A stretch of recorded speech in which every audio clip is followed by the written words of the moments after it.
So now we are here with the second slot of the day, the first interview of the day. I can welcome Steffen Heilmann, CTO and MD of Aroundhome. Hello, Steffen. Yeah, hello. Thanks for having me. It's great that you are with us. So where are you located? I'm located in Berlin. So at the moment I'm at home, surprisingly. So home office just a few kilometers south of Potsdamer Platz. Okay, cool. So probably we start with a little introduction of yourself, that you can tell us a little bit about your background, your career, and now your current role at Aroundhome. Yeah, so my name is Steffen, so I'm a Chief Technology Officer at Aroundhome. I started actually off studying computer science. It seems like an eternity ago, honestly. And even during those studies, I always was on the border or frontier between IT and the business. And when I actually started, it was the hype of the internet boom, I would say. And there were a lot of those pure play things that did cool technology and then all went bust. And I think from that, I took away that you not only should use cool technology, but you also should solve real problems. So when I finished my studies, actually, I went to the Boston Consulting Group as a consultant because I wanted to broaden my horizon and see more. And actually, in the beginning, I said, give me anything that's not IT because I wanted to make sure that I have a broader background and that I understand more about business. And then after some years with BCG, I went to Allianz, a global insurance company, and in a leadership role in the IT space. And it was interesting to see how such a global organization as Allianz actually does their transformation. They were in the middle of actually, I would say, digital transformation. It was good to sort of be in the kernel of that. While at Allianz, I did an executive MBA, again with my quest to better understand business and to broaden my horizon. And then a couple of years later, I actually went to the Mytoys Group as a senior vice president IT, where I actually transformed the IT organization of the largest online retailer for everything around toys. And then about 2 years ago, I came to Aroundhome, where we are bringing together homeowners with a local handyman. Okay, thank you. So you said it's important that you solve big problems. So which problem exactly solves Aroundhome? I think not everybody in the audience knows the company. Could you tell us this a little bit? Yeah, actually, I think we solve one of the very big problems. So if you own a house and you certainly have the problem, you're looking for a handyman. And you want somebody to come to your house, you want to have a good price, you want to have somebody who's reliable, and it's actually very hard to find them because handyman, usually it's smaller companies, they are very local, and it's very actually hard to get hold of them. And sometimes if you don't know exactly what you need, it's hard to find somebody who actually fulfills your requirements. So what we are doing is actually playing this matchmaker. So you as a homeowner say, hey, I'm looking for something. We will guide you through the process. So for example, if you're looking for a solar panel for your roof, then we will help you to find what you're looking for. And for the partners on the other side, we make sure that they get qualified leads or dates or connections for people who are actually looking for what the handyman can actually solve, because for them it's a pain to come to your house, to talk to you for an hour, to write you an offer, and then afterwards you say, yeah, it's not what I want because it's too expensive or it's not really fitting my needs. And we are sort of playing matchmaking in that area. Okay, cool.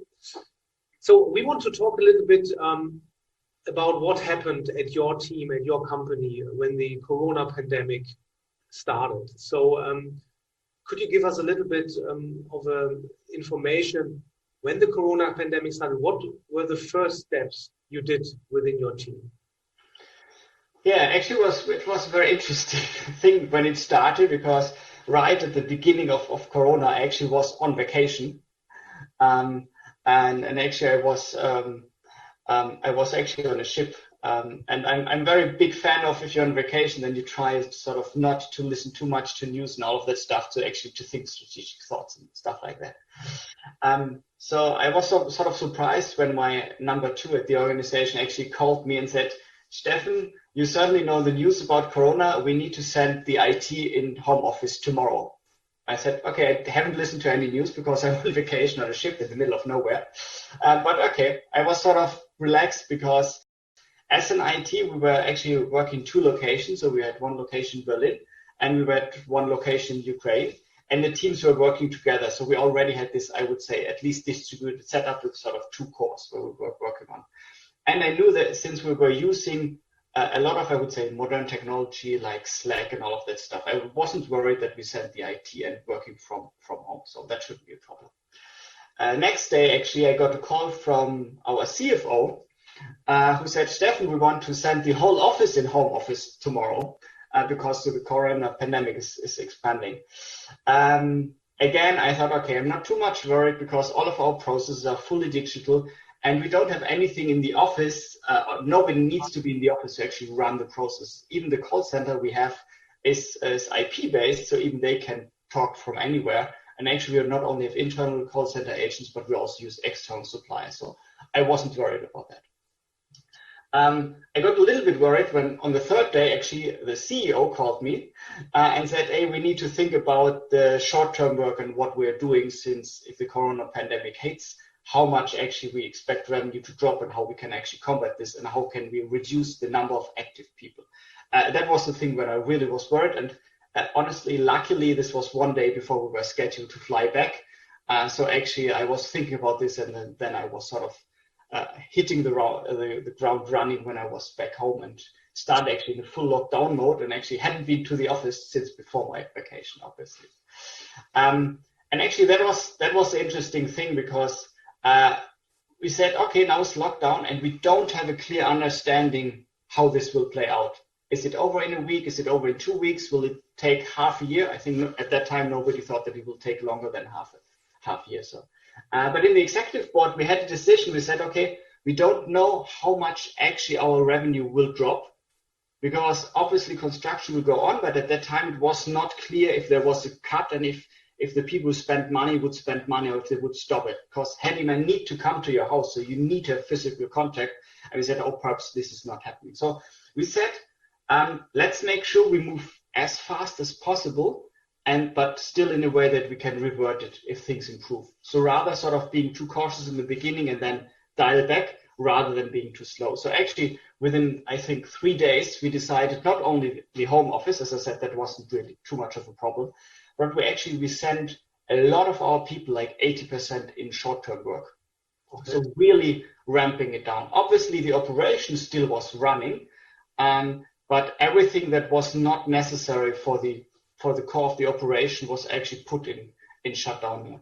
Actually, it was interesting because from one day to the other, we reduced, talking about the IT here now, like 60 people working on stuff.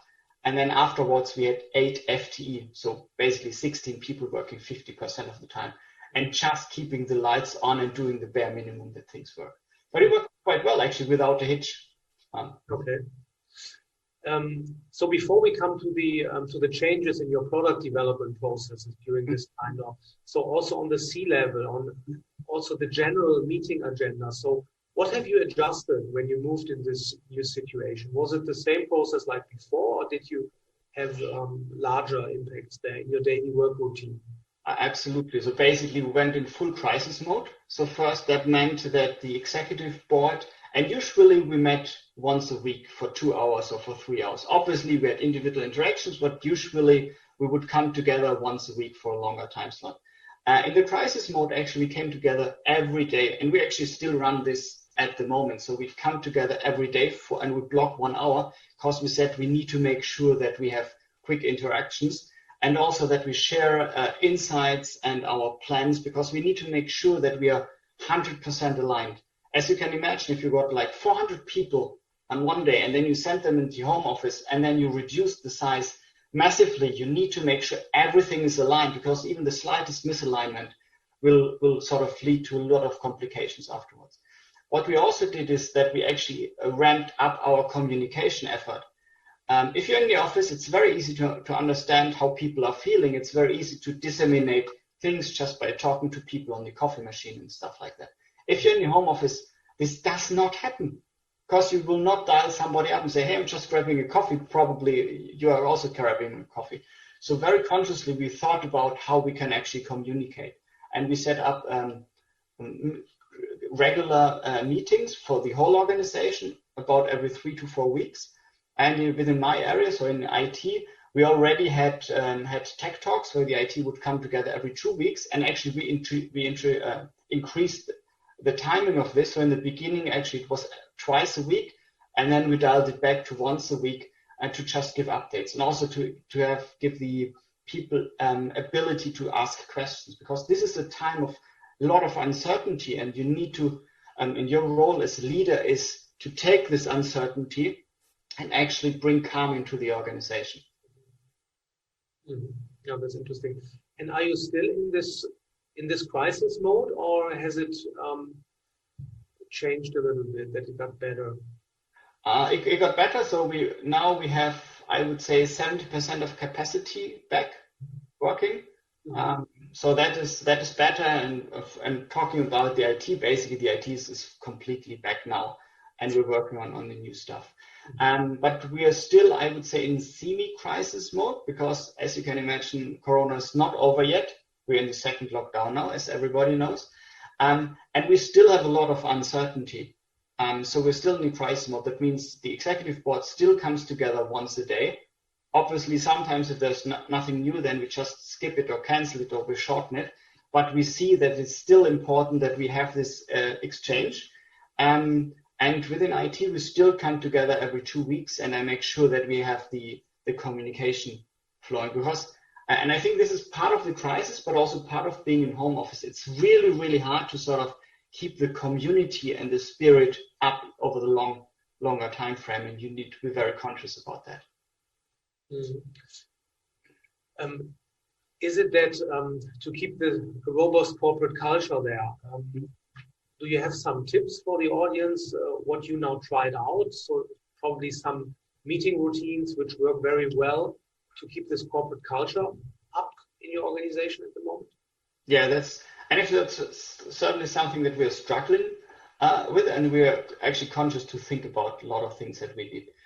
So for example, within IT, I said, okay, let's make sure that we keep the people together, especially during the time when you don't see each other, when you don't get physical together and all of that stuff. So besides the tech talks that we have every 2 weeks, where we also talk about fun stuff and cool stuff that we've done and all of that stuff. And afterwards, we usually have a virtual beer round where people just hang on and everybody grabs a drink, and when we just talk about things, so we keep that on. But we also have the community, and we think a lot about this. So we actually established a community channel within Slack where people post interesting questions where they can just share insight on this. So there was a question last week where they asked, hey, if you could be captain of any starship, or which one would you take and why? And obviously there was a discussion, Star Wars versus Star Trek and all of that stuff.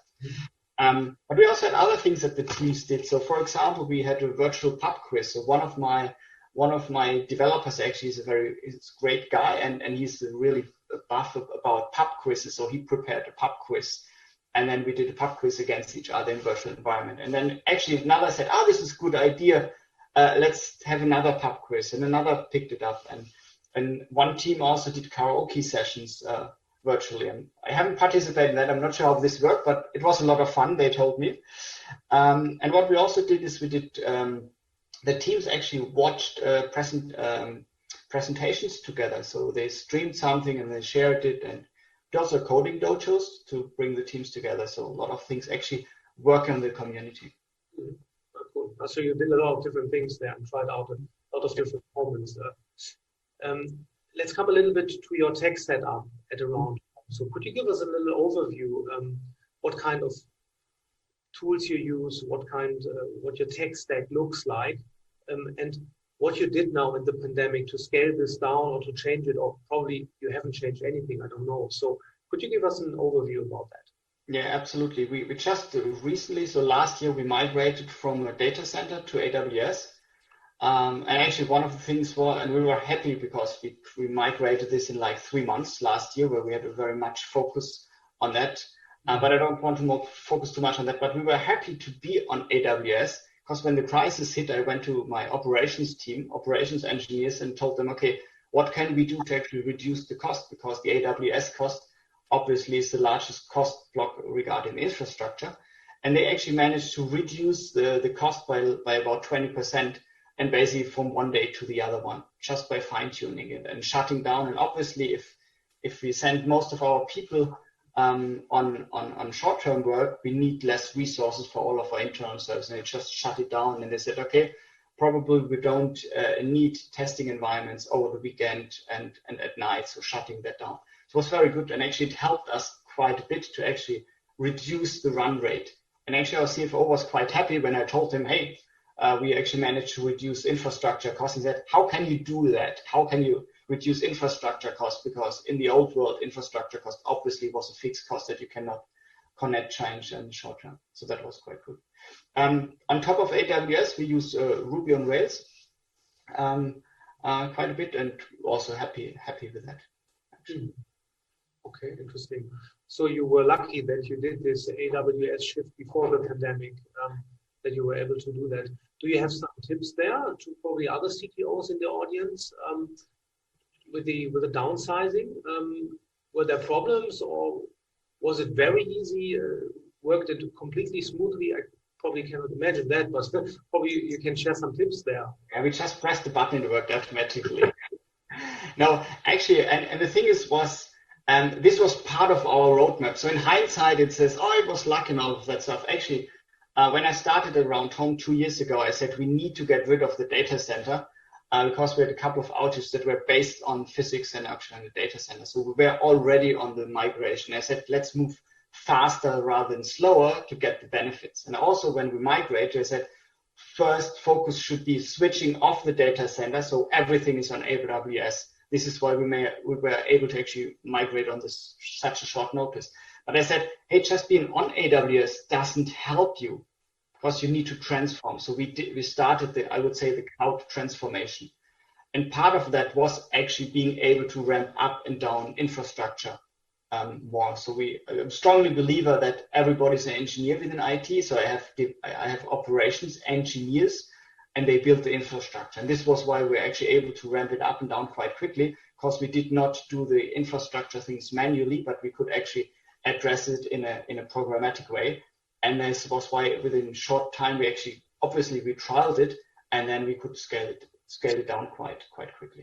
Mm-hmm. But we are not at the end of this. What we are just doing now is migrating to EKS and using spot instances and all of that stuff to even gain further savings. EKS, what is that? EKS is the Managed Kubernetes Service of AWS. Okay, interesting.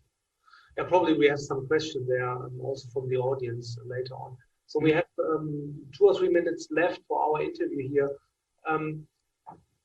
So what is your impression now with your colleagues now working all completely in this remote setup in comparison to the time before when everybody was at the office, had normal office life?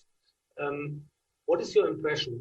How much of that will stay? Do you think you will stay forever completely in the home office, or do your colleagues probably also will request that?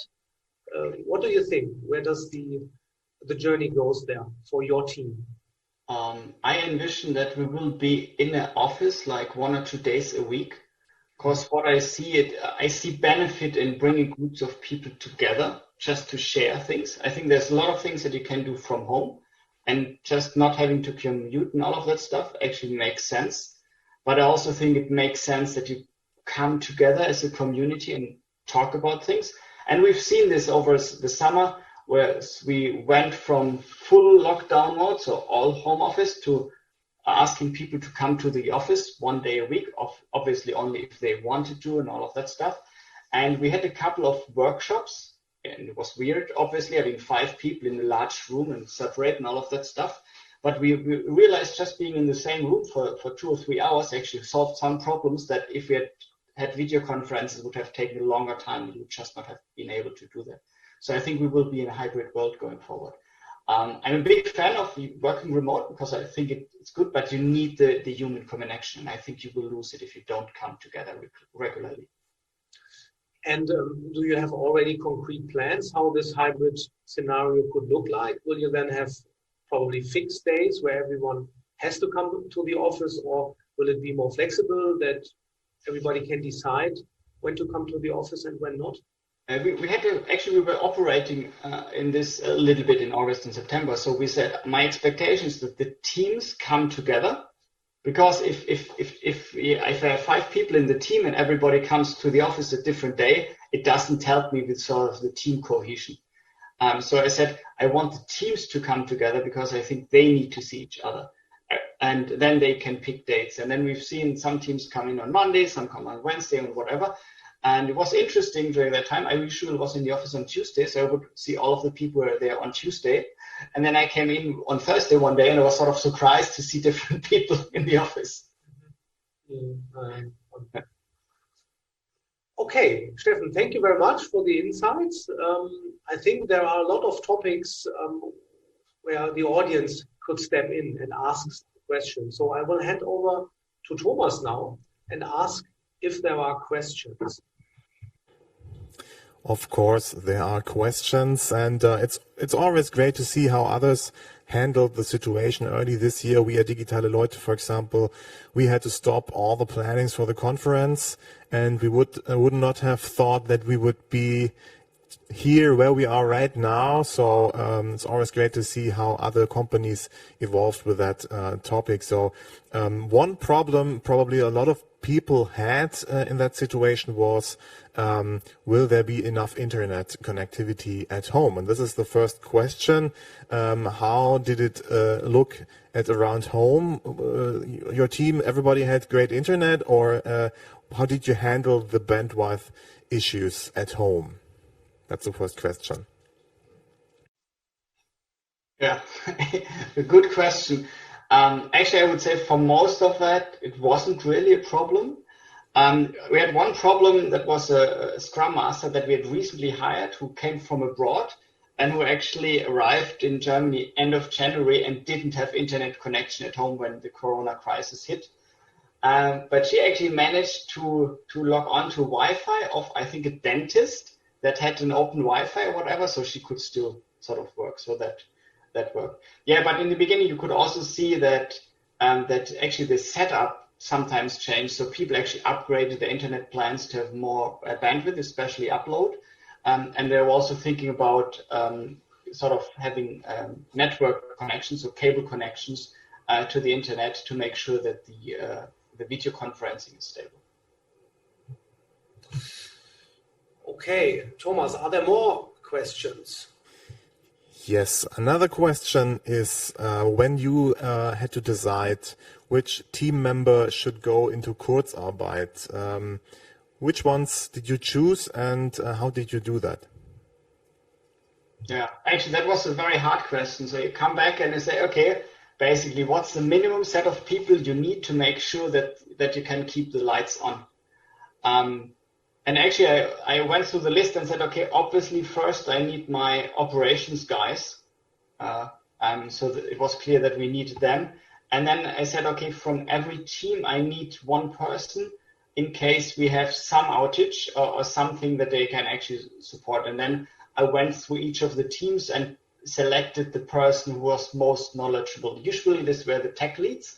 And that was also the case because then I could sort of cover more different topics with fewer people. So actually sometimes I would just pick one person from 2 teams because the tech lead was, in one instance, he was the former tech lead of team A and he now was working for team B, so I could cover both. And I was trying to get the minimum set of people in because in the beginning we said, let's make sure we can conserve cash as much as possible. So the goal was the minimum set of people to make sure that everything still is up and running. Okay. I think we have time for one last question. Thomas, is there one more question? Yes, we still have a question. This comes back actually to Dr. J's topic a little bit. The question is, how did you support or do you still support the coworkers who have to really problem to work from home? Yeah, actually, after about 4 weeks, we started reopening the office. So at the moment, everybody who cannot work from home or doesn't want to work from home can come to the office. And obviously, we have a hygiene concept and disinfect everything. So everybody who cannot work from home can go to the office just regularly. Okay. So thank you very much, Steffen, for the insights into your crisis mode. That was very interesting.